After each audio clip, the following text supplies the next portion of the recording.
Meneruskan pengajian kita Nasahil Ibad lil Imam An-Nawawi rahimahullahu taala wa adama nafa bi barakati ulumihi fid dharain, masuk kepada wal maqalatur rabi'atu an Umar radhiyallahu anhu nukila an Syekh Abdul Mu'ti As-Samlawi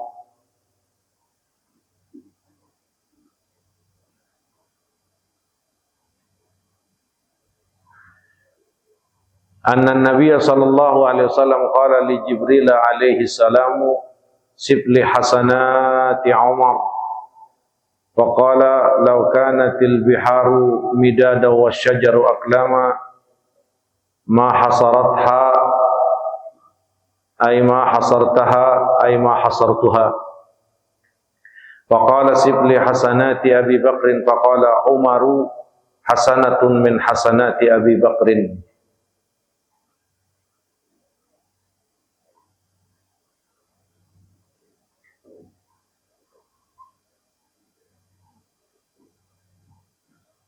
Rahu Ahmad fi Fadail as-Sahabah wa Ruyani fi Musnadi wa Tabrani fi al-Awsat wa ghairuhum min hadis Ammar ibn Yasir.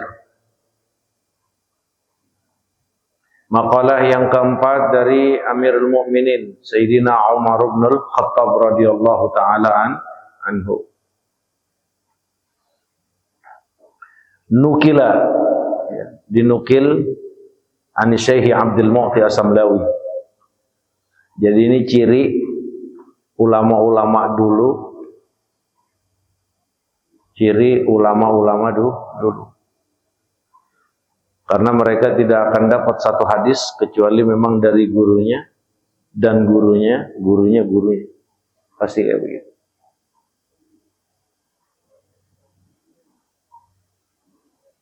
Dan memang kalau yang namanya ngaji begitu. Kalau ngaji orang-orang dulu tuh kayak begitu. Apalagi yang terkait dengan hadis.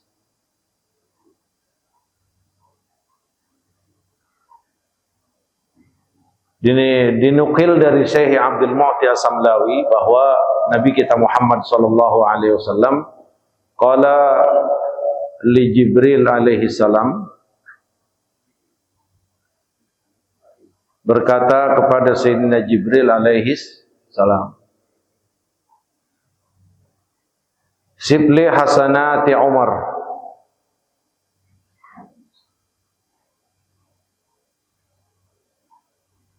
kata Rasulullah kepada Sayyidina Jibril, sifatin untuk aku kebaikan-kebaikan Umar. Faqala, maka Sayyidina Jibril berkata, "Lau kanatil biharu midada." Kalau laut itu dijadikan tinta, wasyajaru aqlama, pohon dijadiin pena. Ma hasartaha, kamu enggak akan pernah bisa menghitungnya. Artinya kalau air laut dijadiin tinta, pohonan-pohonan dijadiin penaknya buat nulis, itu nggak akan sanggup meliput seluruh kebaikan Umar. Ma hasaratha. Kemudian Sayyidina Muhammad bertanya kembali kepada Sayyidina Jibril, sibli hasanati Abi Bakrin. Lalu begitu, sifatkan buat kepada aku kebaikan-kebaikan Abu Bakar Siddiq radhiyallahu taala anhu. Faqala, kemudian Sayyidina Jibril berkata, Umaru hasanatun min hasanati Abi Bakrin. Umar itu satu kebaikan dari kebaikan Sayyidina Abu Bakar Siddiq radhiyallahu taala. Tadi yang laut dijadiin tinta, pohonan itu dijadiin pena. Buat nulis kebaikannya Umar, itu nggak akan sanggup. Kebaikan siapa? Sayyidina Umar bin Khattab radhiyallahu anhu. Lalu bagaimana dengan kebaikan hasanat Abi Bakrin, kebaikan Abu Bakar. Sayyidina Jibril menjawab, Umar, yang tadi kebaikan yang nggak bisa terhitung, satu dari kebaikan-kebaikan Sayyidina Abu Bakar Siddiq radhiyallahu taala anhum jami'a. Riwayat ini disebutkan oleh Al-Imam Ahmad fi Fadailis Sahabah, wa Ruyani fi Musnadih, wa Tabrani fil Awsat, wa ghairuhum min hadis Ammar bin Yasir. Itulah level sahabat. Jadi orang-orang yang hidup di zaman Nabi beriman, memperjuangkan agama yang Rasulullah bawa, ini manusia-manusia pilihan. Manusia-manusia pilihan.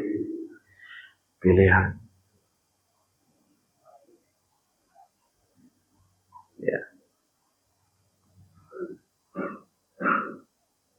Kita belum ada apa-apanya, nggak seapa-apanya. Ini luar biasa, orang. Makanya Sayyidina Abu Bakar itu dinamakan Siddiq. Siddiqah binti Siddiq. Anaknya yaitu Sayyidah Aisyah, ibu kita, kecintaannya Sayyidina Muhammad.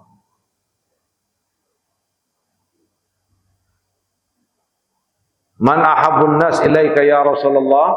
Saat Rasulullah ditanya siapa manusia yang paling kamu cintai, Aisyah radhiyallahu taala an. Tsumma man? Kemudian siapa ya Rasulullah setelah Aisyah? Abuha ay abaha, bapaknya Sayyidina Bakar Siddiq. Kenapa dinamakan Siddiq? Ini gelar dari Allah, Pak. Bukan kayak orang-orang sekarang bikin gelar sendiri. Kalau yang masih sekolah sih dapat gelar, wajar, emang sekolah. Artinya universitas sekolah yang memberikan gelar. Tapi zaman sekarang banyak banget orang yang ngasih gelar-gelar sendiri, ngasih gelar temannya sendiri. Orang timbang manis jambu juga dipanggil Al-Alim, Al-Allamah, Al-Arif Billah, La ilaha illallah Muhammad Rasulullah. Pak Haji Muzaki kalau dengar begitu jelek. Pak Haji Muzaki ya. Ya, zaman sekarang tuh luar biasa, Pak. Padahal tuh orang secara keilmuannya timbang manis jambu. Apa manis jambu? Ya timbang. Belum ada 100 acan hadis yang dia hafal dengan sanadnya. Timbang ngaku hafal ribuan hadis katanya. Ngaku doang.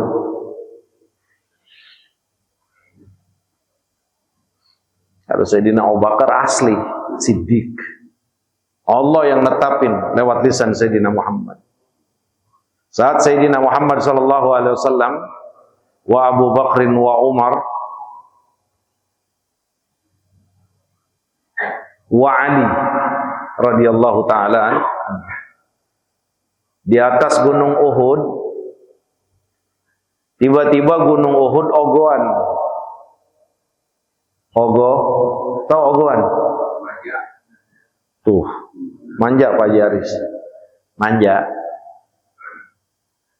Di gunung Uhud, dia lihat, dia dengar, dia rasain yang naik Rasul. Manja, ogohan, pakai goyang lah, gunung mah goyang kayak mau meledung. Maka saat itu Rasulullah pijakkan kakinya, "Utsbut ya Uhud, diam Uhud, fa inna fawqaka nabiyyun wa siddiqun wa syahidan." Fa inna fawqaka nabiyyun wa siddiqun wa syahidan. Saat Uhud goyang, langsung diinjak sama Nabi, dibilang diam. Karena di atas kamu ada seorang nabi, ada seorang siddiq, ada dua orang syahid. Nabi Sayyidina Muhammad, siddiq Sayyidina Abu Bakar Siddiq, syahidani dua syahid adalah Sayyidina Umar dan Sayyidina Ali. Jadi kalau kayak sahabat-sahabat nih, ya khususnya kayak Khulafaur Rasyidin, Abu Bakar wa Umar wa Utsman wa Ali juga, yang mubasyirina bil jannah 10 yang diberikan kabar surga untuk mereka. Itu redonya memang dari Allah, memang Allah ridho kepada mereka.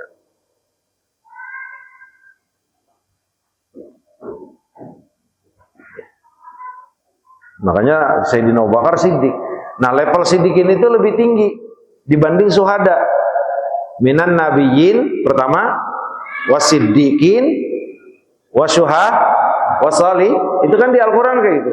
Ulaikal ladzina an'amallahu 'alaihim minan nabiyyin wasiddiqin wasyuhada'i wassalihin wa hasuna ulaika rafiqa. Kan gitu. Kenapa Siddiq? Saddaqa hina kadzaban nas, saddaqahu hina kadzabahun nas. Semua orang kagak ada yang percaya saat di Mekah sama Rasulullah. Sayyidina Abu Bakar sendiri percaya.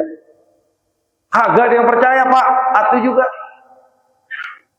Maka saat Abu Jahmin, ya, Abu Jahal datang ke Sayyidina Abu Bakar Siddiq tentang berita yang sedang ramai di masyarakat Mekah bahwa Sayyidina Muhammad SAW baru saja balik dari Baitul Maqdis, kemudian menghadap Allah ke tembus 7 lapis langit Sidratul Muntaha, menerima kewajiban salat. Itu Abu Jahal datang ke Sayyidina Abu Bakar. Ya Abu Bakrin, wahai Abu Bakar, teman kamu ngomong kalau dia baru banget nyampe dari langit, habis ketemu Allah. Kabar ini dari mana? Kalau kabar ini langsung dari dia, dari Muhammad, aku percaya.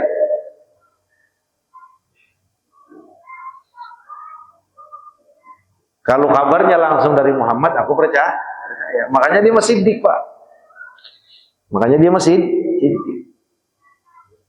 Ya bayangin aja, satu kebaikan Umar yang kalau dihitung-hitung, kalau disifatkan kebaikan Umar, laut ini nggak bisa nuliskan kebaikan Umar. Tapi saat dibandingkan dengan Sayyidina Abu Bakar, kebaikan Sayyidina Umar itu timbang satu daripada kebaikan Sayyidina Abu Bakar. Iya, memang levelnya kayak begitu, Pak.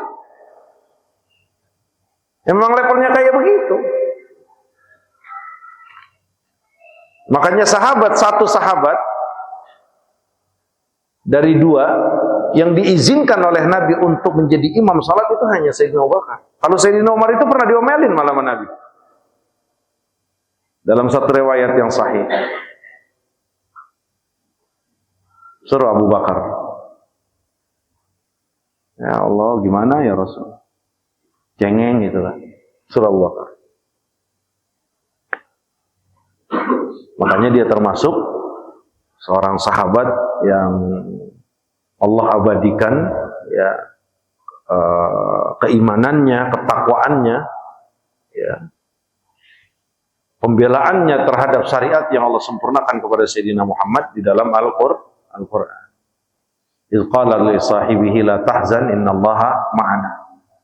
Itu kan saat rasa ketakutan yang luar biasa Sayyidina Abu Bakar saat di gua bersama Rasulullah dalam persembunyian hijrah dari Mekah ke Madinah, ya, normal, manusiawi, takut. Karena kata Sayyidina Abu Bakar, "Lau ra'al asafilah", kalau mereka lihat aja sendal mereka, la ra'auna, niscaya mereka akan melihat kita ya Rasulullah. Saat itu turun firman, saat Rasulullah bilang kepada Abu Bakar, "Ya Abu Bakar, jangan pernah takut, jangan pernah sedih, jangan pernah khawatir bahwa Allah bersama kita." Bagaimana perjuangan Sayyidina Abu Bakar kepada Rasulullah. Ya bukan kebetulan Pak Rasulullah itu milih Abu Bakar untuk teman hijrahnya, bukan kebetulan. Lah emang kagak ada yang dipercaya Nabi saat itu. Emang teman dari masih muda ongkoh. Emang teman dari masih masih kecil. Dari masih muda.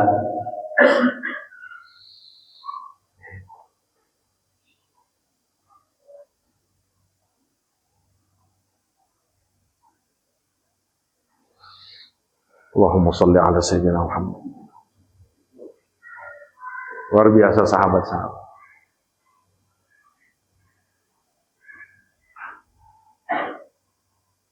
Ya.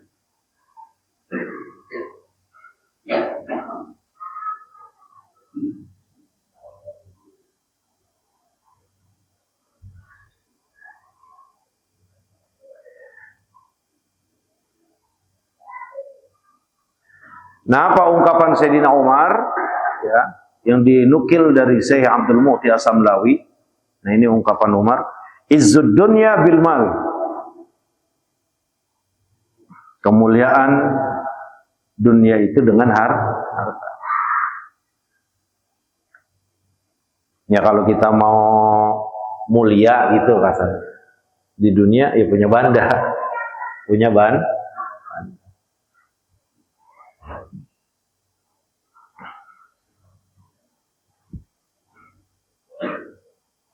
Wa izzul akhirati bisalihil a'mal. Adapun kemuliaan akhirat itu dengan amal saleh.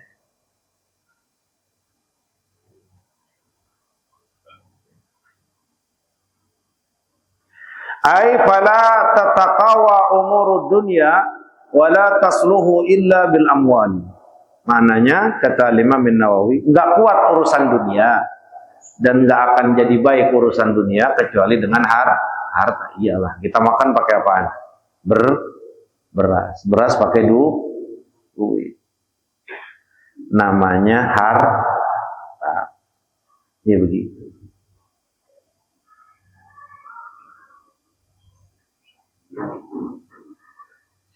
Wala tansa nasibaka minad dunya. Kata Allah, jangan lupain juga urusan bagian kita dari dunia. Maknanya kita kagak bisa hidup secara ketetapan Allah Subhanahu wa taala. Kita nggak akan hidup lah kalau nggak makan, kagak minum. Itu hal yang perlu. Itu yang Allah tetapkan untuk menguatkan, ya, menstabilkan kehidupan dunia kita. Maka kata Allah, ya jangan dilupain juga urusan dunia, jangan dilupakan juga bagian kita daripada dunia. Makanya kita harus kerja nyari nafkah, gitu, biar bisa menunaikan segala bentuk kebutuhan duniawi kita. Wala tataqawa umurul akhirati wala tasluhu illa bil a'mali salihah. Begitu juga enggak akan benar, enggak akan lurus urusan akhirat dan tidak akan pernah baik urusan akhirat illa bil a'mali salihah, kecuali dengan amal-amal saleh. Ya, udah jelas, Pak. Gitu. Ya artinya, kalaulah ya kita yang dalam kehidupan dunia Allah berikan takdir, Allah tentukan kita ada. Ingat, bagaimana agar semua fasilitas yang Allah lebihkan kita dibanding yang lain, ini bisa jadi amal soleh.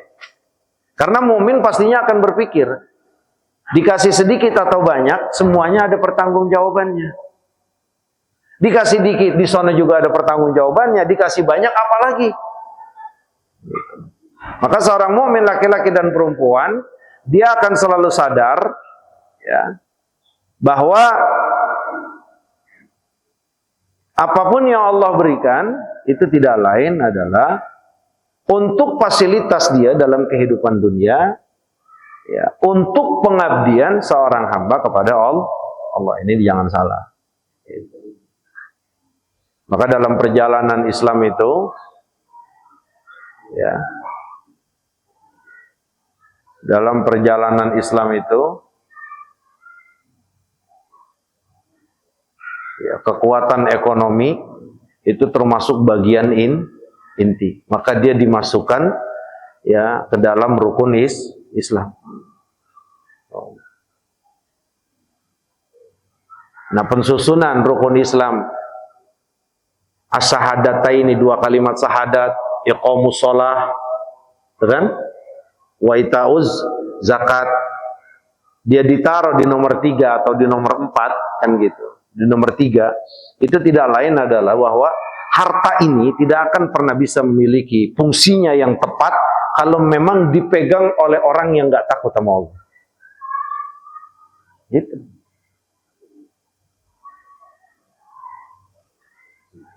Itu salah satu pengertiannya. Harta ini nggak akan pernah baik, nggak akan tepat kalau memang dipegangnya sama orang yang kagak takut sama Allah. Kalau dia takut sama Allah, jangankan sedikit, banyak juga akan aman. Banyak juga akan aman.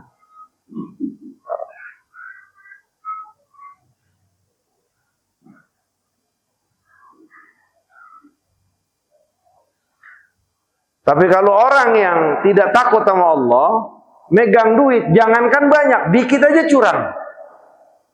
Kira-kira benar nggak? Jangankan banyak, dikit aja curang.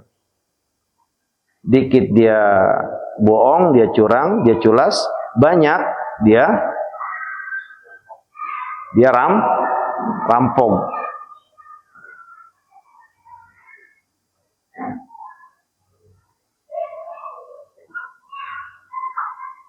Namun harus dipahami bahwa harta bukan menjadi tolak ukur kebahagiaan kita dalam kehidupan dunia, enggak. Harta tetap kita perlukan. Karena kehidupan dunia, sunnatullah, ketetapan Allah buat kehidupan dunia memang seperti itu. Harus makan, harus minum, harus ini. Perlu. Tapi ingat, harta itu bukan satu-satunya atau menjadi tolak ukur kebahagiaan kita.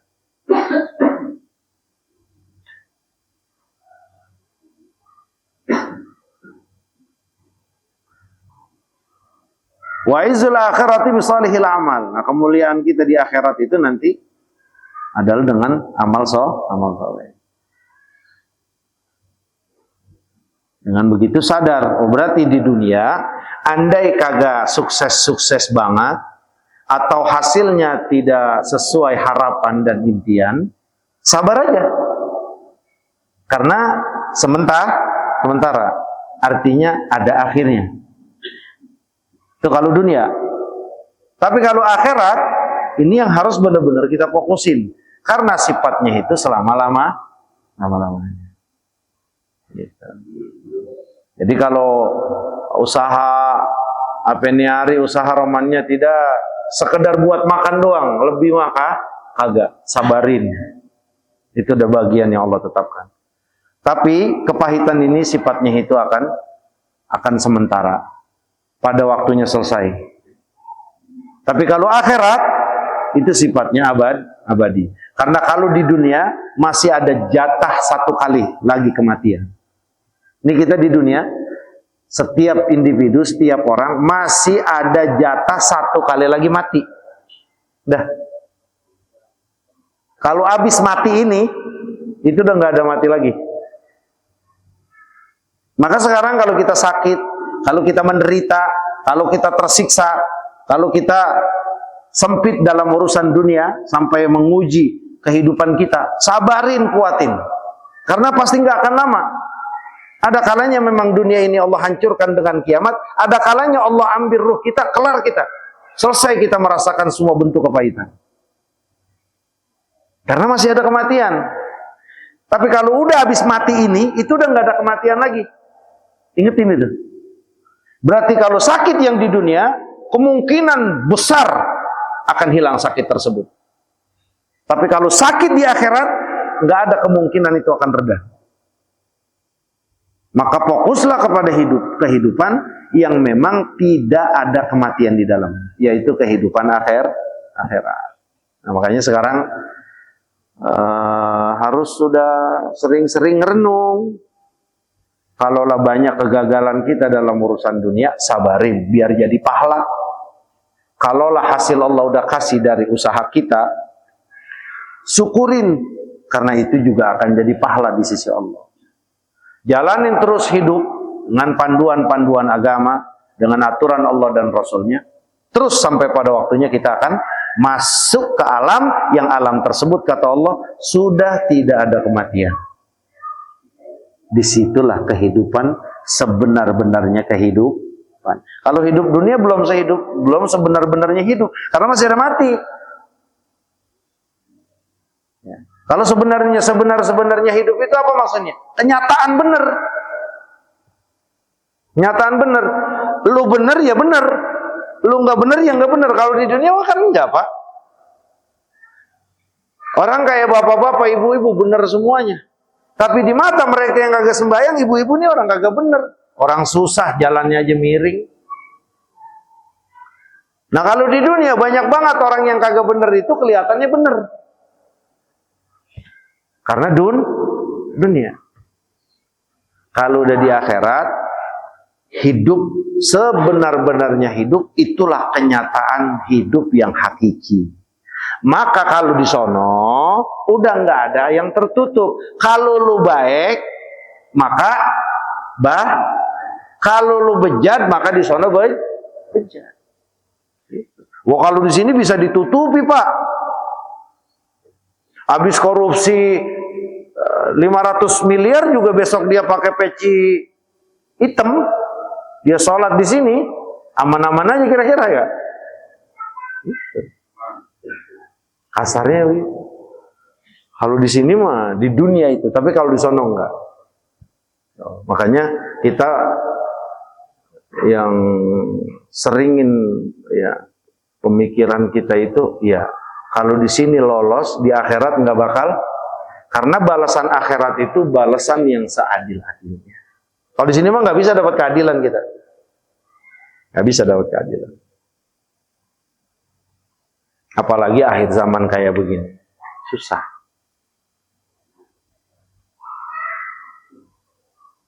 Nggak bayar pajak didenda, nggak bayar pajak didenda. Kalau makanin duit pajak, nggak apa-apa kan ya Pak Haji Aris ya, Pak Haji Muzaki? Nggak apa-apa tuh. Hancur nggak kalau gitu? Woi. Iya. Nggak bayar pajak didenda. Kalau makanin pajak aman nggak? Oh iya. Adil apa enggak itu? Nah, itu aja nggak adil. Kalau di akhirat mah nggak kayak begitu, Pak. Enggak, akhirat mah namanya akhirat udah nggak ada kematian. Dan Allah udah tetapkan bahwa akhirat ini lahayawanun laukanu ya'lamun, ini benar-benar kehidupan yang hakikat. Udah nggak ada yang tersembunyi di hadapan Allah. Itu kan semuanya akan diberikan keadilan. Jazaul hasanati illa al hasanatu bi asri amsalha. Ya, balasannya kebaikan, satu kebaikan ya 10 dibalas sama Allah kan gitu. Keburukan ya tidak akan dibalas kecuali keburukan. Maka beruntung orang yang dalam kehidupan dunia ini selalu berpikir, saya nggak mau ngelakuin ini, kalaulah saya lolos dalam hukum dunia, kalaulah saya lolos dari pandangan manusia, kalaulah saya lolos dari hinaan manusia, tapi di akhirat nggak akan pernah lolos dari keadilan Allah. Allah punya mizan, Allah punya hisab, Allah sami'ul basir, Allah alimun hakim, Allah maha mengetahui. Nggak bisa, udah. Di dunia mah seluruh rakyat Indonesia kita bohongin,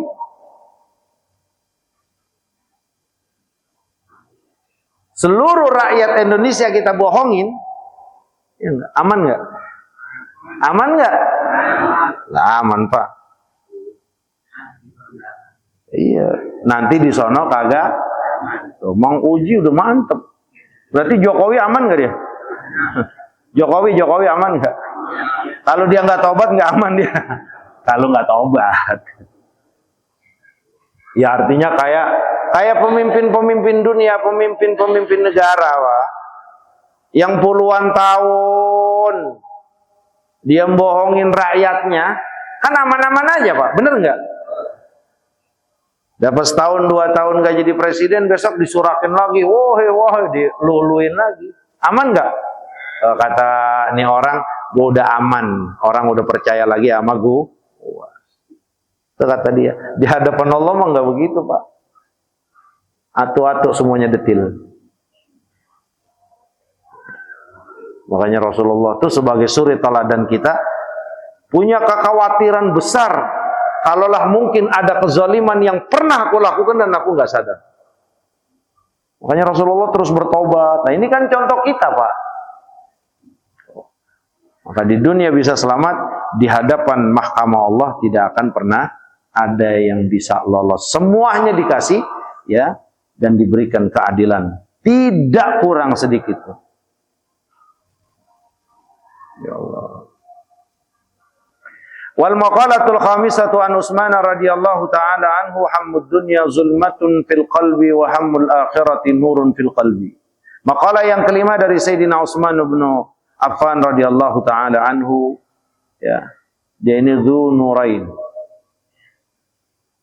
sahabat yang Allah izinkan lewat Sayyidina Muhammad menikahkan dua putri Rasulullah. Maka saat peperangan Badar, Sayyidina Utsman itu tidak diizinkan untuk ikut perang, sementara keadaan tentara Rasulullah kurang. Karena kenapa? Istri putri Sayyidina Muhammad lagi sakit. Ya Utsman, kamu jangan ikut perang, bantuin urusin istri kamu. Ya Sayyidina Utsman, kalau Rasul yang nyuruh berarti Allah yang nyuruh, Pak. Begitu, woi. Woi. Kalau Rasulullah yang nyuruh berarti Allah yang nyuruh. Pahalanya tetap dikasih sama Allah. Pahalanya tetap dikasih Allah. Biarin kucing, Mak. Iya. Di mana-mana, Mak. Di masjid anjing masuk, Pak.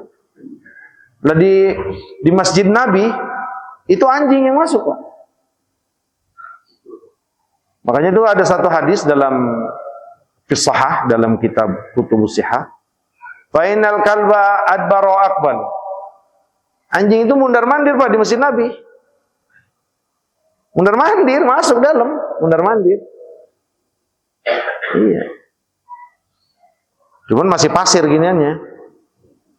Masih, Pak, mundar-mandir. Makanya kata Nabi, kalau ada najis, ya udah siramin sama air. Kalau najisnya kencing cair.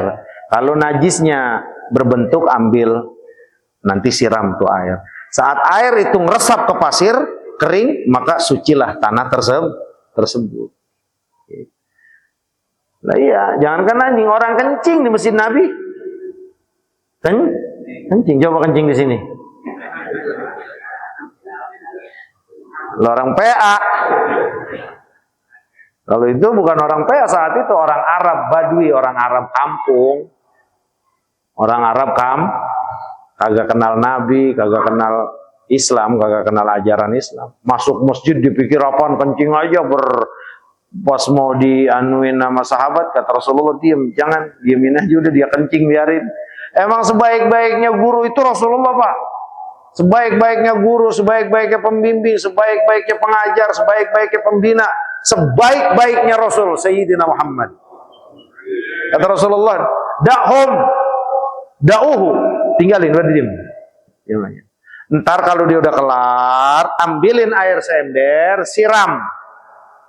Bukas kencingnya tuh kan memuruh. Memuruh kan? Memuruh nyerep. Basahnya ada nggak di atas pasir? Habis itu siramin sampai menggenang, dah suci itu tanah. Itu begitu hukumnya. Lah kalau kencing di Rahmatul Ummah, karpet, lah cuci semuanya. Bener nggak? Kalau di sono potong. Tapi kalau kencing di mana dia kencingnya ini? Eceret-eceretan sih, semuanya najis.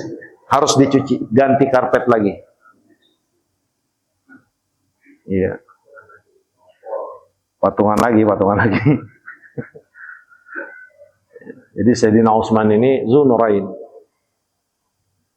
Maka ya dia khalifah yang ketiga, yang salah satu kelebihannya dia termasuk salah satu yang di annahu ahadul mubasysyirin bil jannah, satu yang diberikan kabar berita bahwa ahli surga.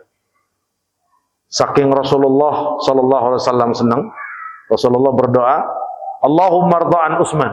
Ya Allah, aku ridha kepada Utsman, warda anhu ya Allah, ridhai Utsman. Maka dalam satu riwayat hadis yang sahih dari Nabi kita, la yadurruhu ma fa'alahu ba'dah. Itu Sayyidina Utsman habis nginpakin harta banyak banget, Pak. Agak tanggung-tanggung. 100 ontak buat perang. Gila nggak? Woi. Nah kita satu kambing aja kedodoran. Siapa konglomerat di Indonesia? Satu aja gue diomong-omongin korban kayak orang Indonesia, korban sapi yang berapa ton. Diomongin, sampai 3 minggu digoreng di media. Wah, nggak ada presiden yang kayak begini, nggak ada gubernur kayak begini, nggak ada yang wali kota begini. Ya elah, harganya paling 70 juta, itu juga belum tentu duit dia. Bener kagak?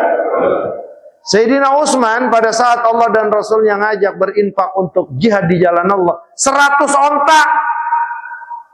Hitung aja Pak. Sekarang harga onta berapa Pak Haji Haris? Kalau sekarang? Seratusan Pak. 100 juta satu. 100 onta berapa miliar? Ya ilah timbang ngitung aja kagak becus. Udah duit kagak punya, ngitung kagak bisa. Berapa miliar itu? Hah? 10 miliar Pak. Habis Pak. Emang dia sisain? Kagak. Buat Allah dan Rasulnya. Buat Allah dan Rasulnya. Maka kata Rasulullah, nggak akan mempermasalahkan atau nggak akan membahayakan atau nggak akan ditindak apa-apa oleh Allah apapun yang dilakukan setelah ini oleh Utsman. Maknanya apa Pak? Dia bukan maksum, dia tidak terpelihara dari dosa. Cuman ada penangguhan dari Allah lewat Sayyidina Muhammad. Kalau Utsman dosa besok-besok udah diampuni sama Allah. Tuh kelasnya Pak. Kalau besok-besok Utsman salah kan begitu kan? Maka Allah udah ampun. Kita juga kan dikasih Pak tiap tahun sama Allah. Kapan? Saat puasa Arafah.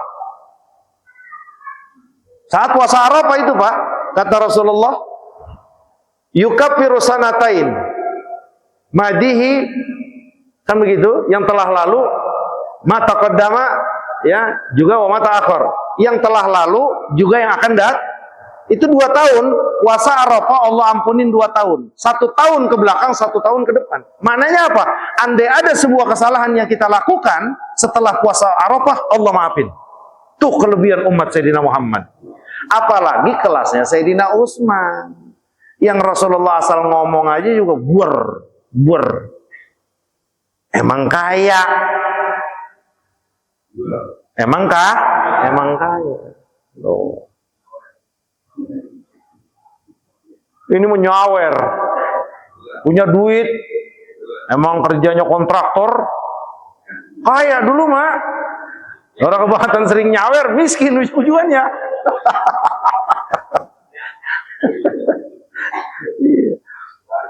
Udah terlanjur, ya kita, ya, itulah baiknya Allah sama kita begitu. Nggak dikasih kita mewah-mewah, dikasihnya sederhana aja, biar kita tetap istiqomah. Makanya ya inilah kelebihan sahabat-sahabat Nabi. Mereka itu manusia pilihan. Ya, masing-masing semuanya Allah kasih kelebihan lewat lisan Sayyidina Muhammad. Ya kayak balik lagi ke cerita Sayyidina Abu Bakar. Enggak ada yang Rasulullah terima infak sahabat secara menyeluruh kecuali Sayyidina Abu Bakar. Yang lainnya enggak. Pasti Rasulullah tanya, keluarga kamu udah kamu sisain belum? Bini, anak, untuk seminggu udah siap, ya udah sini diterima. Enggak diterima sama Rasulullah seluruh hartanya, cuma Sayyidina Abu Bakar. Makanya dalam satu riwayat, saat Allah dan Rasulnya minta, Abu Bakar bawain aja brek. Abu Bakar, buat keluarga istri kamu, aku sudah titipkan kepada Allah. Berarti sesen juga kagak ditinggalin buat anak bini. Semuanya dikasih Allah dan Rasul. Makanya dalam riwayat itu hanya 1 sahabat yang Rasulullah terima menginfakkan seluruh hartanya, istri dan anaknya nggak makan. Yang lainnya semuanya dipisahin. Tuh. Makanya Sayyidina Umar itu udah goleng mulu kalau ngeliatin Sayyidina Abu Bakar. Nggak bakal apa kapanpun aku bisa duluin Abu Bakar dalam kebaikan. Nggak bisa. Ya kan kayak Sayyidina Umar kan iri. Iri itu boleh Pak kalau dalam kebaikan. Iri dalam kebaikan itu boleh. Ya kayak Sayyidina Umar itu di hatinya, kapan ya Sayyidina Umar, Abu Bakar ini gue duluin. Kapan Abu Bakar bisa aku duluin dalam urusan ibadah, sholatnya, puasa, apa aja deh. Aku pengen duluin, kalau bisa aku yang lebih dulu. Ini makan boleh, fastabiqul khairat itu namanya. Berlomba-lomba dalam kebaikan. Dalam hal apa saja kata Sayyidina Umar, sedikit pun aku nggak pernah bisa duluin Abu Bakar dalam urusan kebaikan. Oh. Nah, begitu juga Sayyidina Umar. Maka kata Rasulullah, kalau ada nabi lagi setelah aku, maka Umar yang jadi nabi. Bayangin aja Pak. Itu kelebihan Sayyidina Umar. Nah, kalau Abu Bakar, anaknya Sayyidah Aisyah, itu ibu kita, anaknya Sayyidina Umar, Sayyidatuna Hafsah, ya itu juga ibu kita. Jadi Abu Bakar dan Umar itu mertuanya Rasulullah. Kalau Utsman, Sayyidina Utsman dengan Sayyidina Ali, ya enggak, adalah mantunya Rasulullah.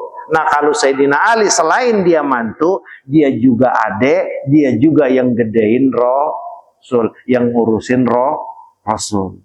Maka sahabat yang enggak pernah sedikit pun terlintas di pikiran apalagi nyembah berhala itu Sayyidina Ali. Kalaulah aku dengan Ali itu bimanzilati Musa wa Harun.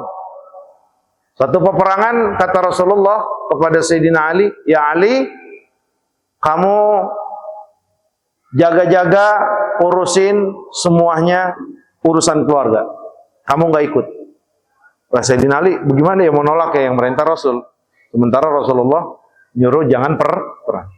Sayyidina Ali Pak, itu ada Abdul Wud namanya kalau nggak salah. Ya Abdul Wud. Abdul Wud itu orangnya gede, 10 ukurannya sama dia rebah semuanya. Kalau ribut Pak, 10 rebah. Itu yang nantangin Sayyidina Ali. Sekali beset, blek jatuh. Makanya itu ada pepatah Arabnya saya lupa. Apa kata Rasulullah saat satu peperangan Sayyidina Ali nggak boleh ikut, tapi malah diberikan, diamanatkan untuk mengurus keluarga. Apa kata Sayyidina Muhammad sallallahu alaihi wasallam?